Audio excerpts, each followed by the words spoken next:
Hi అండి. Good morning. అందరు ఎలా ఉన్నారు? బాగున్నారా? అమ్మని హాస్పిటల్ నుంచి ఇంటికి తీసుకొచ్చిన దగ్గర నుంచి నేను ఇక్కడే ఉంటున్నానండి, అమ్మ వాళ్ళ ఇంటి దగ్గరే. ఇంకా నన్ను చూడండి, పప్పులుగాడైతే పొద్దున్నే వచ్చేసాడు. వాడు బయటికి రావటం వలసం కుక్కలు కరుస్తూనే ఉన్నాయండి, అయినా కూడా రాకుండా ఉండలేదు. ఏటో కొట్టు తప్పించుకొని అయినా ఇక్కడికి వచ్చేస్తున్నాడు అనమాట. చూడండి, ఓకేనా అండి. ఇంక ఇప్పుడైతే హాట్ వాటర్ కాసుకున్నాను.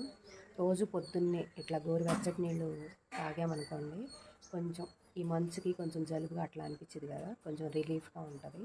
నేను ప్రతిరోజు తాగుతానండి, ఎండాకాలం అయినా వర్షాకాలం అయినా చలికాలం అయినా పొద్దున్నే ఇట్లా గోరువెచ్చటి నీళ్ళు ఇట్లా ఉట్టి అయినా తాగుతాను, లేకపోతే తులసాకు లేకపోతే వాము జీలకర్ర ఏదో ఒకటి వేసుకొని కాసుకుంటానండి. లేదా ఏమీ లేవనుకోండి, ఉట్టి వేడి నీళ్ళైనా తాగుతాను. ఆరోగ్యానికి చాలా మంచిది. నచ్చితే మీరు కూడా ఫాలో అవ్వండి, ఓకేనా అండి.